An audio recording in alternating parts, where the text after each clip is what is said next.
Blog Talk Radio. Sure. You know what time it is. Time to hang out with Mr. Coop.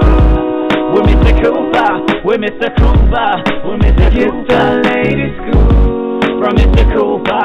From Mr. Cooper. From Mr. Cooper. Hang with Mr. Coop. With Mr. Cooper. With Mr. Cooper. With Mr. Cooper. Get the latest scoop. From Mr. Cooper. From Mr. Cooper. Yeah. 387 1518. All right.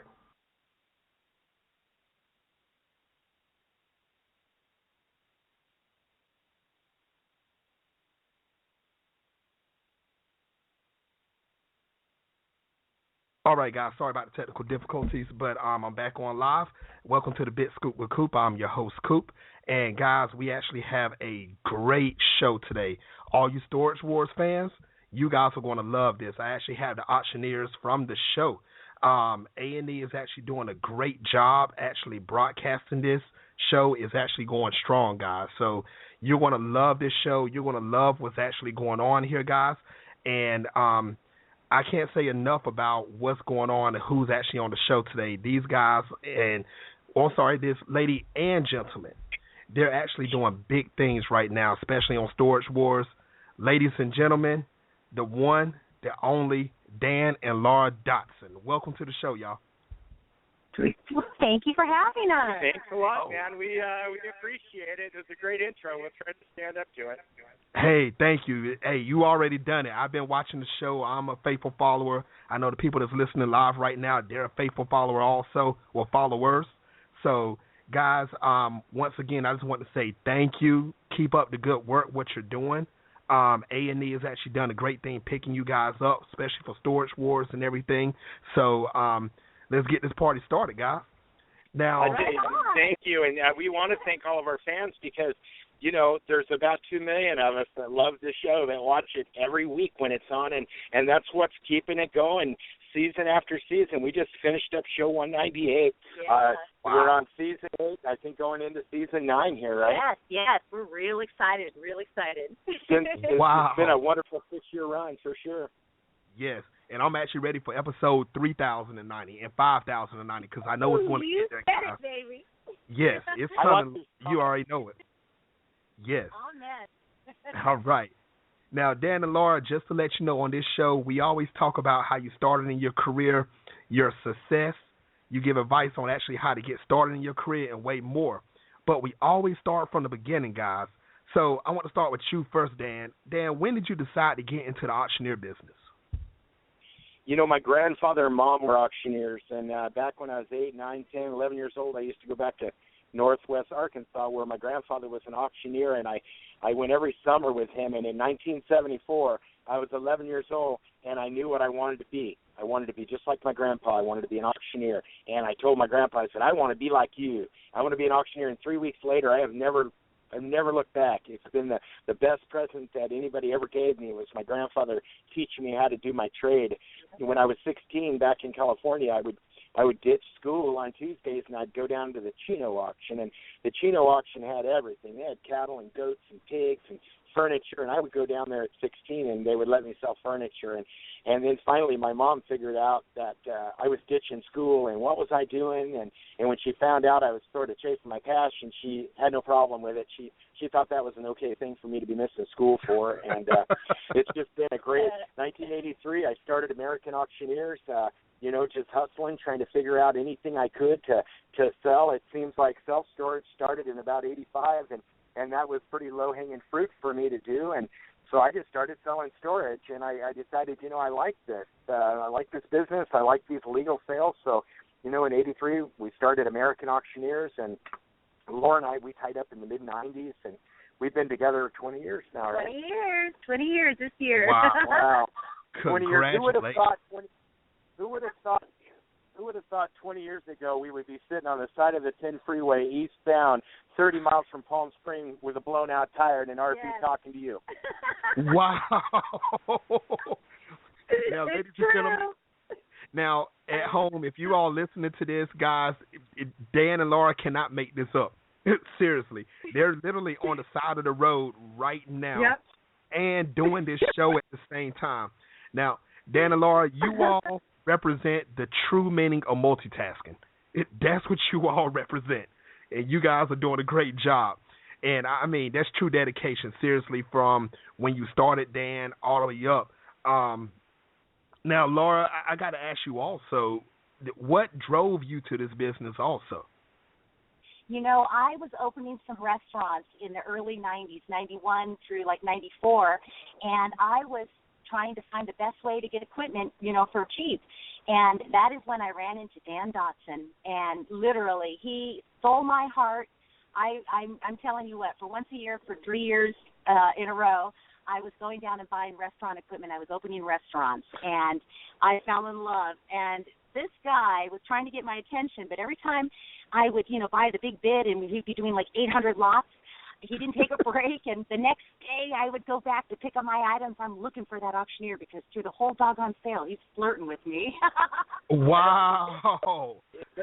Tenacity is the best thing in life, and what she's trying to say is I tried for 3 years to get a date with her. One time, this is no lie, one time each year for 3 years I would blast on her and she would leave. Finally, the third year, about 94 or 5, I just took a break and I said, if you weren't married or whatever, I'd just snatch you up. She goes, I am not married, and here's my number, and call me. And our second date, she moved in and never left, and that was 20 years ago. Yep.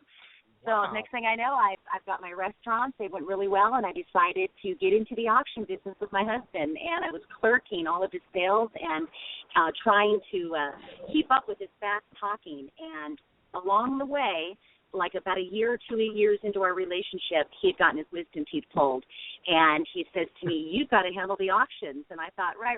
Okay, you'll be better. You'll be fine, by the end of the week. Your mouth will be fine for sales.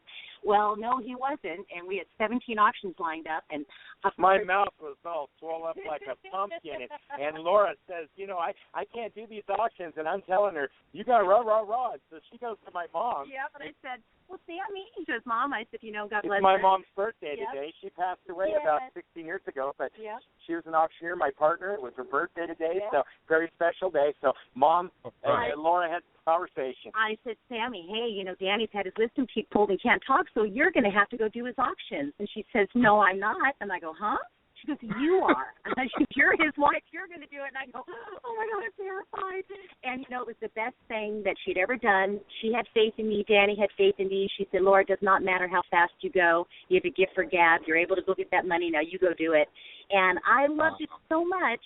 I got on the horn with Danny and started calling storage facilities. Danny and we increased our business and worked a way for me to become Laura got very proficient at the auctioneer. She came back right out of the gate. She goes, I think I'll like this. And, everybody bragged on her, and she is smart. And, Laura speaks like 5 different languages. She's a very intelligent gal. She's not only good looking, but she's very smart and a good saleswoman. And so auctioneering is kind of natural for her. Well, I like making the money, and the lady likes getting paid. Hey, I mean, who don't? Seriously, who really don't? You guys are actually, you all guys make the perfect couple. Like I said, I'm seeing you guys on TV and the things that you guys do and how you all stick up for each other. It's amazing. It's actually showing how a true relationship can actually hold through business and through outside business. Because, I mean, you guys seem just as happy right now talking to me compared to even when you're on television. So, I mean... Actually, we're happier talking to you because there's no camera around, and we don't have to watch our P's or Q's. And if I make a fool of myself, it's just going to be in front of your, in front of your 3 people. And Laura, that's only like 4 or 5 of us that's even going to catch me screwing up. Oh, my God. Now. No one knows. I'm teasing. I know you have a very successful show. I did a little research on you myself. Thank you. Thank you for having us. I'm telling you, we're so excited. And your viewers out there, we've got some really great stuff coming up for the next season. And I just want to scream it out to the world, but I can't. But I will say, Storage Wars, I don't think is ending anytime soon. I don't think so either. One of the buyers come up with some kind of special the other day, and they put some calls out to production, and production went out and filmed it. And that's about all we can say about it. But it was a very famous person that passed away, the last couple of years, and this person had a lot of stuff, his icon. So we'll just see how that goes. I don't even know how well or good or bad the units did. Laura and I recently bought this company called StorageAuctions.net. So if anybody's into buy, selling, and trading, and you want to get in and be a Storage Wars warrior online or live, you can go sign up for that and get automatic updates on live auctions in your area and online auctions all over the nation. It's called StorageAuctions.net. Wow. Very, very excited. Yeah. And, ladies and we gentlemen, we love all of our social media too. We have a great YouTube channel. It's called The Auction Guy Dan on YouTube. I just put up a 9-minute video of some of the coolest drone footage you've ever seen of a 570 car auction that we did back last year, and there were like hundreds of people there, and all kinds of old classic cars. The guy had been collecting them for decades, and we just sold the heck out of them. We have a nice Corvette auction coming up April 27th in Southern California. It'll also be online. A lot of people dream about having a 1954 Corvette. I've got 7 of them. Got it, and right. A 65 and a couple of 55s and a 56. I think there's 21 Corvettes and a bunch and two container loads of vintage parts for these early Corvettes, and we're going to sell all that stuff online and live on April 27th. So if anybody's into that, they can work that out. Ladies and gentlemen, you all heard this from Dan and Laura Dotson. Make sure you go online. Make sure you start bidding, because this is a once-in-a-lifetime thing that's going to actually go on for a while. But at the same time, listen to the classic cars that he said. And I know you people out there have been looking for them. And here they go. Make sure you up there updating, and make sure you check out that YouTube page also. Because after this show, I'm going up there myself. So I'm going to check it out myself. Right on, and our company is AmericanAuctioneers.com, and we do auctions. We do auctions mostly in Southern and Northern California, Arizona, and Nevada, but certain times we do online auctions, unlike the StorageAuctions.net that goes all over the nation. We do that sometimes, but most of our stuff for American Auctioneers is local. But I'd love for people to check out our social media and follow us, and we follow back. And if you heard us on this show, shout it out, because we'll shout it right back. We've got a couple 100,000 people that follow us around, and we love it. And we just love all of our fans, and we love the folks that are digging Storage Wars. And it is possible to get your butt off the couch and go make money. If you're not buying storage units, you can go to estate sales, swap meets, yard sales. It's a very capitalism is a wonderful thing in this country, where you can go spend $1, and if you're a smart guy or gal, you go turn that into $2 or $3, and that's what I like to do. I mean, that's what we do. That's what entrepreneurs and buyers and sellers do. And a good unit, a buyer, and a good picker, they can just they can feed their families if they practice at it long enough. And people can just start off with a hobby. You like one certain little thing, like for a hobby, like the guy that started eBay. His wife collected those Tezes. So he was just trying to make a marketplace so his wife could, buy and sell her Tezes, and look what happened. $1 billion industry. eBay. That's very true. And YouTube is what started Storage Wars. Laura and I, we started putting YouTubes up in 2007 and 2008. And when 2009 came along, ABC, NBC, and KCT news agencies all picked up a thrift economy story, and they featured us because we were the only auctioneers at the time on YouTube. Now everybody's on YouTube. A lot of auctioneers are, but that's what got the attention of the networks and the production companies. We had 27 production companies contact us in 18 months, and Tom Beers was the third and last and final. Original Productions was the one that had the best dreams and the best vision for this. And they can just kind of spin all this stuff and make it beautiful and make things interesting. So, whatever you're into, there's probably a way to expand it. Whatever you're interested in, there's probably a way to buy and sell and make money out of it. And I believe that. I did not know that. I did not know that's how actually Storage Wars actually started, off of YouTube. I just learned something new. Wow. Yep, Yeah. that's exactly right. Like, cells on there, it was kind of exciting and really, really exciting how this has worked out for us. Yeah, we're super blessed, and, if we would have just ended up with a pilot, that would have been great, but, we ended up with 198 shows, and I don't think the end's in sight. I think we're going to get 10 seasons out of this. Laura and I have already just very willing to do 10 seasons of Storage Wars, so if the fans are wanting to watch them, just shout it out, and let's scream it out into the universe that we're going to get 10, and that's just what's going to happen. Let's do it. Trust me, I believe the ratings speak for itself also. You guys are really blowing it up, especially with A&E. You guys are actually doing to the point where your show and some of the others are actually holding A&E up. So if it wasn't for you guys and some others. Yeah, A&E is it seems like A&E is doing a really great job at getting some shows that people are really enjoying to watch now, and they've kind of changed things around a little bit, and I think change is good. They had some shows that came out that were kind of emotional type shows, and they're kind of through with that now, back into the wholesome type shows, and before you know it, they'll be right back into trash TV, Storage Wars. Put us in there, Coach. We're ready to play. Big shout out to A&E. Thank you guys for actually picking up Storage Wars and some of the other shows you've done. Big shout out to you guys.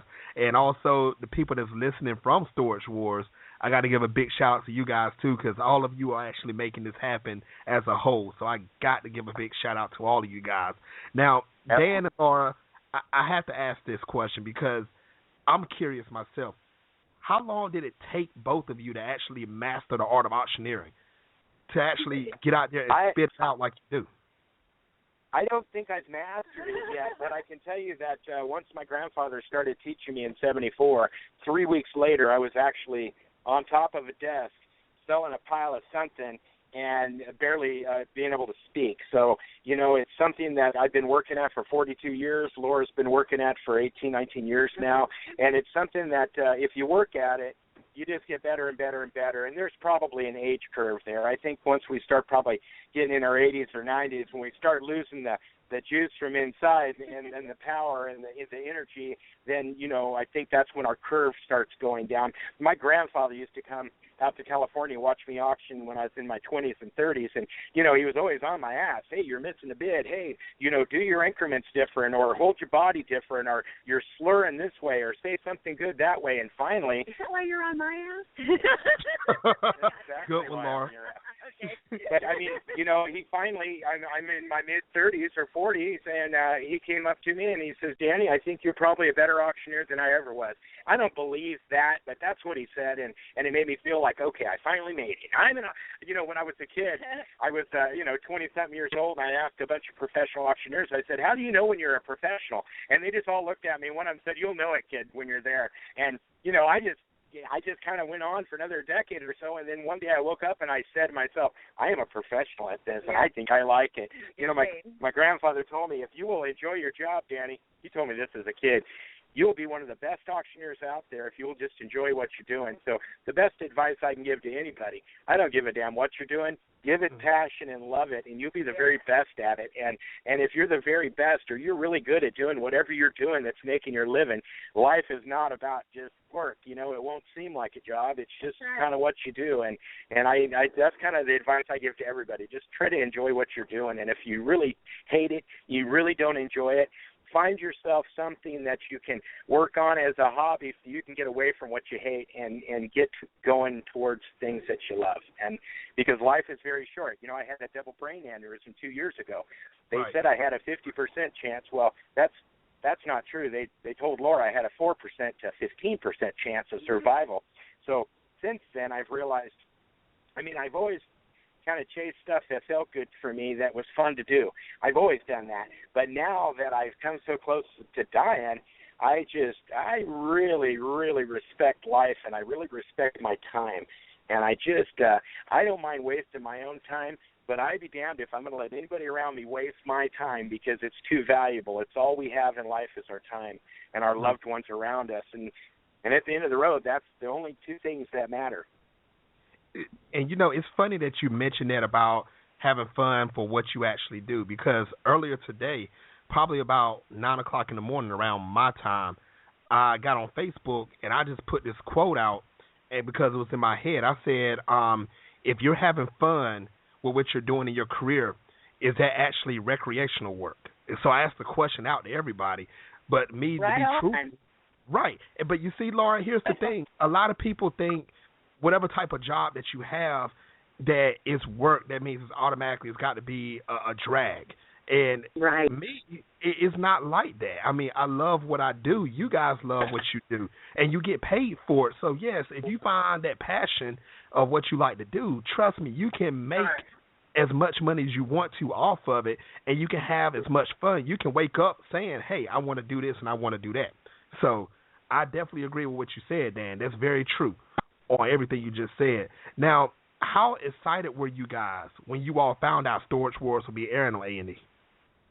Oh, I couldn't contain myself. I will say that I had a dream, and in the dream I said, Danny, because, we were going to be on TV, and I said, Danny, you are A&E. You are arts and entertainment, and we're going to be on the A&E network, and that's exactly how it happened. It couldn't have happened better. Wow. We were just super, super excited. We were in a dinner with some executives from A&E, and this was a few years ago, and the guy looked at me and he says, this wasn't the first time you guys were pitched to us, and Laura had this prolific dream, and she woke up one day from this dream, and she goes, I'm not going to worry about this company called Go Go Lucky. That was the first network, or first production company we were with, and we had a 6-month contract with them. She woke up and she goes, I'm not going to worry about them because I had this dream, and she's writing it down, and she says, we're going to have a company called AZ Productions. They're going to contact us on September 2nd, and they're going to have an office in New York, Miami, Memphis, and L.A., and on October 14th, they're going to pitch us to the network that's going to pick us up. Thank you, God. She underlines it twice. And I'm thinking, oh, come on. Come on. That ain't going to happen. It did happen. And on September 2nd, I got an email, and it wasn't from AZ Production. It was from North-South Production. They had an office in New York, Miami, L.A. They didn't have one in Memphis, Tennessee, but they had one in Knoxville, Tennessee. And so I'm thinking, Mama got 3 cities and 4 states right, and I'm just going to go with that. So I told everybody, Mama had a dream, we're going to go with it. Wow. And so anyway, hang on just a second. I have to give the tow guy my card. Okay, no problem. So anyways, we went ahead and signed with them, and then on October 13th came, and they said, hey, we're going to pitch you to the History Channel tomorrow. Well, of course you are. Mama dreamt that months ago, and then we didn't hear anything else. Well, then Laura had another dream. She dreamt they took our tape and they put it inside of a cabinet and shut it. And Laura says, what do you think that means? I said, I don't know, but it doesn't sound right to me. You ought to call them. So she calls them up. They mistook her for the wife of another auctioneer for another auction show that they were trying to put together in Ohio that had something to do with the auction house concept. They told Laura, the network loves the show. They're going to pick up this auction. They love the auction house concept. And Laura said, what about storage? Well, they didn't realize who they were talking to, and they give her a negative response. Well, then she calls them on the floor, and then they figure out that she's Laura Dotson, Dan Dotson's wife of the American Auctioneers, with this storage-type concept, modern-day treasure hunt thing going on. Well, then they start sucking backwater, and by this time, Laura's pissed. And she goes, what do you mean? You got 2 shows? Yes, we can do 2 shows. She goes, what's the name of the other show? And I'm standing there watching her. She's getting more heated by the second. Finally, they can't come up with the name of this other show.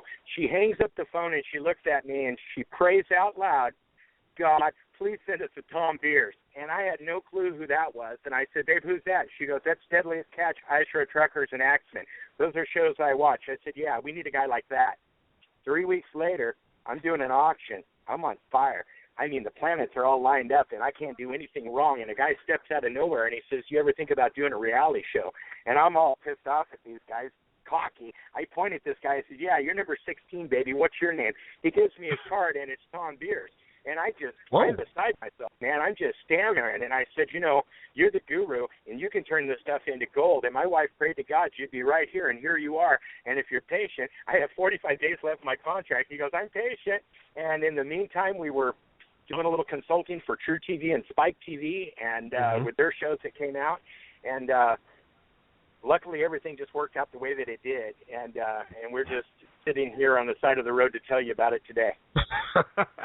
But you know what? Everybody had their highs and lows, and that's amazing that it actually happened the way it did. Laura having dreams, and and they actually come into reality. That's like a true blessing. It really is, guys. And it absolutely is.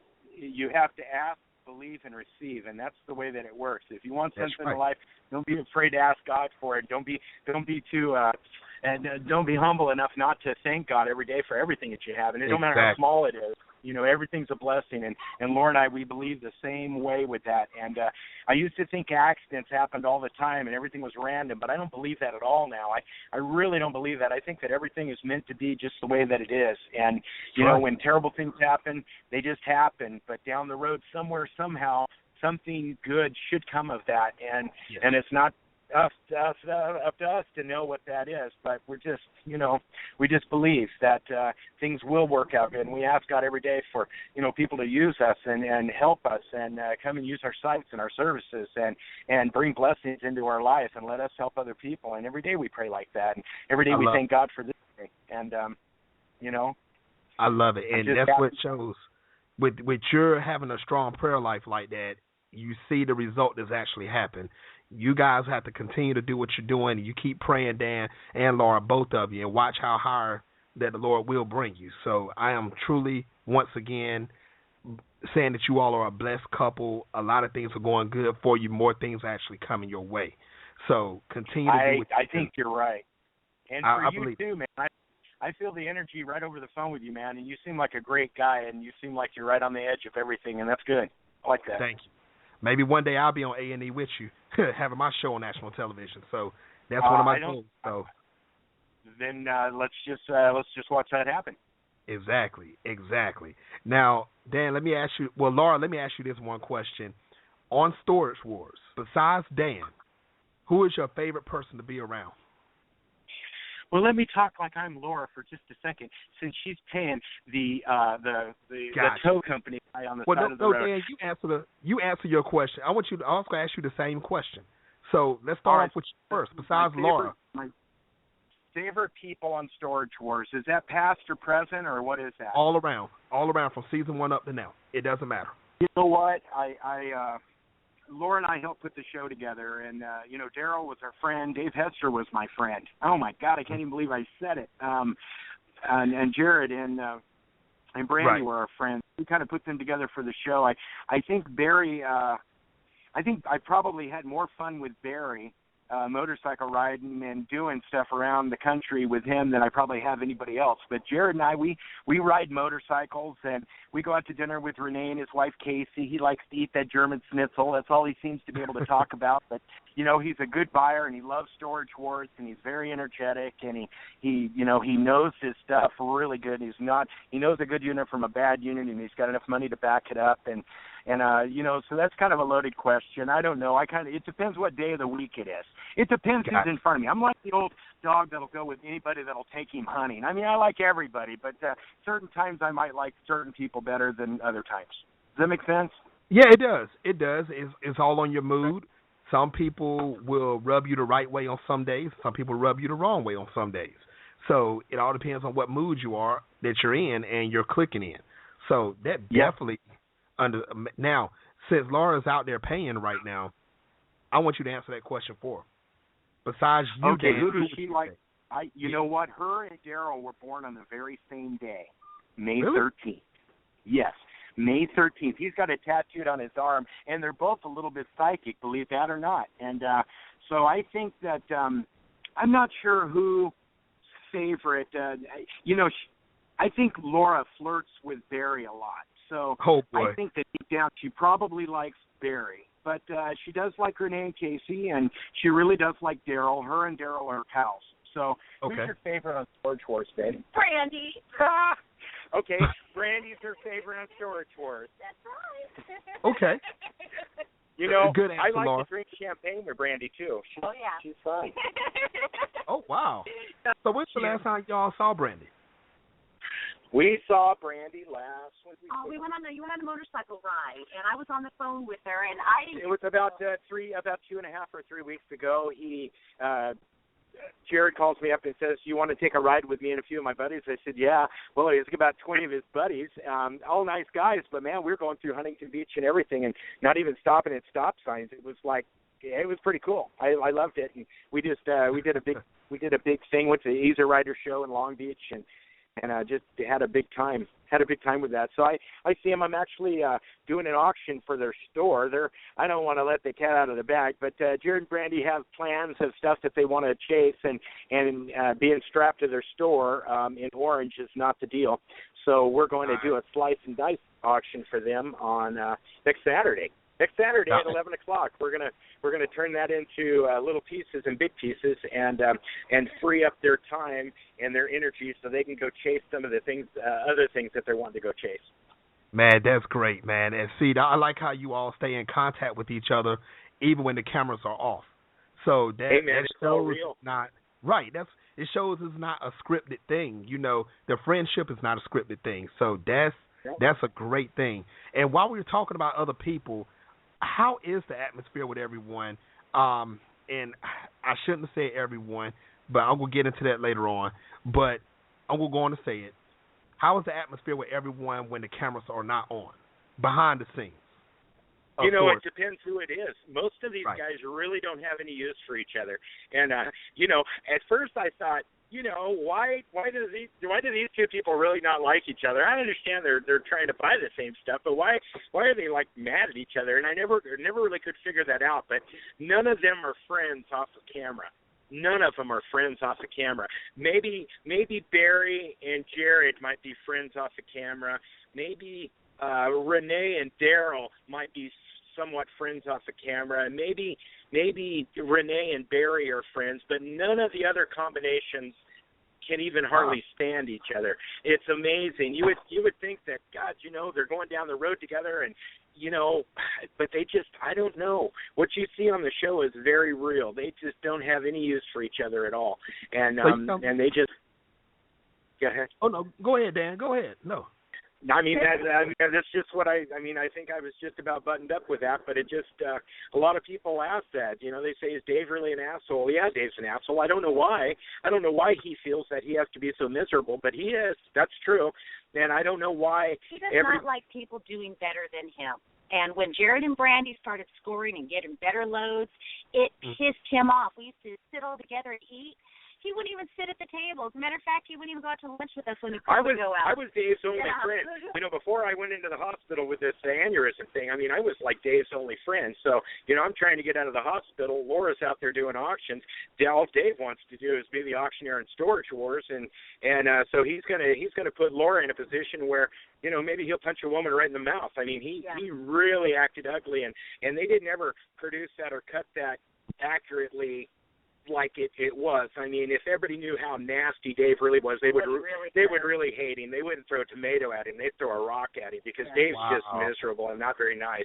And so, you know, when it came up and Dave and I got into it, there was more to it, and I can't talk about it because I'll end up getting a phone call, but there was more to it than what it showed. But basically, you know, he touched me first. I touched him last. We're square. I'm old saw school. The video. That's how it works. And you know, Laura realizes that was a mutual battle thing. She really thought that, you know, Dave knew I had a double aneurysm. Dave had no reason to try to punch me in the head. And at the angle Laura was at, Laura thought he really connected, and she was just going to go off on Dave, and because Laura watches her man's back, and I watch her back, and you can't get in a fight with one of us without both of us just being right in the middle of it, and that's how we roll. Better Raptors. Now I'm not gonna lie, Laura. When I saw the video, Laura, and when I heard you say, "Cut off the cameras," and you like put down the phone or something like that, I said, Laura is about to chop somebody's head off. I felt it, and I knew it wasn't staged anymore. I thought this was just more of like a drama side to Storage Wars. But when I saw you, Dan, and then I saw how Laura was getting heated, I said, this is not supposed to be going down right now, and is actually happening. Right. And you know, they showed that in about a 30-second clip, and I mean, it really took them about 2 minutes to save Dave's ass for me. I mean, Dave got his ass handed to him. They didn't show that in the show very good, but he did, and I don't think it'll be any time soon that Dave just jumps off and does anything. Right. Now, I want to ask you a memory. question. That's our people. Why are we back to? Sorry, I'm so sorry. No, go ahead, Laura. This is live. I have a trailer with a razor and a couple of these things on it, and it's parked down about, I don't know, 100 yards behind me and on the really narrow part of the freeway, and I thought somebody was just robbing me, so I was bailing out to go figure it out, but I guess it's some friends of my 18-year-old son. They're going to tow that up to the car, the tire place. Are they? Get their tire filled. Right on. So as soon as they pull up alongside of us or right behind us, we're all going to take off together. All right, well, we're good, though. They're going to follow us. Yeah, they're still sitting there, so we have several minutes.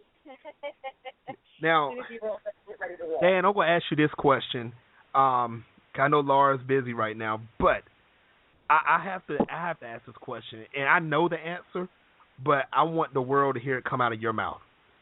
Since that incident, have Laura and Dave have been on any type of speaking terms at all? Hey, how you doing? Or anything at all? None at all. Laura's sitting in the background. She put her finger together like a quarter-inch apart. When did you talk to her? Yeah, it was something really, really minimal. It was like, listen, you're not going to be paying the lady today. You're basically going to be paying Dan, and I'm not putting up with your bullshit anymore. That's not really talking to him. That's not giving him a statement. But yeah, there's really been no exchange, and my exchange with him has just been at the auction. I don't even think I've said his name. This is the first time I've said his name in a long time, and we've still got about 15 shows you folks haven't seen yet, and Dave's in some of them, and I he's buying stuff, but I'm not saying his name because I just don't like Dave anymore. I understand. Right. Okay. Yes. Now, how can your fans follow you or find you on social media? If they want to see what's going on with you, for both of you, you and Laura, how can they find both of them? Yeah, we love our Facebook. So, Laura has a Laura Dan Dotson page, and I have a Dan Dotson page, and we have a Dan and Laura Dotson American Auctioneers page on Facebook. We do a lot of Twitter, and our Twitter is Auction Guy Dan and Pay the Lady Laura. So those are two good ways to get to us. Go to our auction site, AmericanAuctioneers.com. All of our social media links are there. Again, if you're into buying storage or if you're a picker, you need to check out storageauctions.net. You need to sign up. It's free. You don't need a credit card until you start to bid, and you can sign up and get free updates right to your email of all new auctions in your area. It's really a slick deal, and it's a very high-tech system. It's the only website that offers no membership fees, the same buyer's premium to all buyers, and no seller's fees. It's really a great thing. Nice. Now, Dan, you've answered this question earlier in the show, so I'm asking this question to Laura, and I want to hear what she has to say about it. Laura, are you there? Yes, I am. Okay. Now, Dan already gave this answer earlier, but for you, what advice would you give any male or female that wants to become an auctioneer? Oh, I love that. You know what? Have passion. Just absolutely. You've got to have passion because it is a lot of work. Oops, now we're pulling off. I'm sorry it got so noisy. Hey, we can't hear it. Okay, great. Having the passion and really, following through with your dream. Don't get discouraged if you don't have a lot of accounts. Just really stick with it and be a people person, and go to those other auctions, other auctioneers' auctions. And I just really think that anybody trying to become an auctioneer, man or woman, or anything, yes, just have, did Danny say that too, passion? Because he's looking at me shaking his head. Yes. Yeah. And I have faith with a lot of everything that I do. I ask, receive, and believe. And I have faith in, okay, God, you want us to be on television right now, and there's a message that's supposed to be delivered, and this is it. So if you feel it in your heart and it's something you're supposed to do, just give it your all because it's going to pay off, and I think it'll just give you something that you needed in your life. Nice. I didn't know I was going to be an auctioneer. Hey, but you see what happened. Young girl. That's right, man. And guys, and Dan and Laura, I want to say once again, thank you for coming on the show. You guys are great. I hope that you all will make a return back to the show in the future. I would love to have you back on. We would absolutely love that. And as soon as they come up with a new premiere date, why don't you reach out and we'll talk about it a week or so before we're on the air again. Hey, you don't have to tell me twice, Dan. You already know. We'll be there. All right. Guys, I want to say once again, thank you. Ladies and gentlemen, you've heard it here first on the Big Scoop with Coop. Dan and Laura Dotson. New episodes are coming up soon.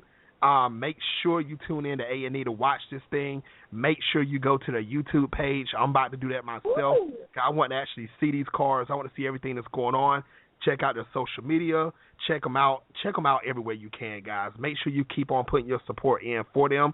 Dan and Laura, I just want to say thank you. Thank you very much. And you guys continue. I'm ready to see season 3. I'm ready to see season 303. Guys. That'd be fantastic. Right on. Yes.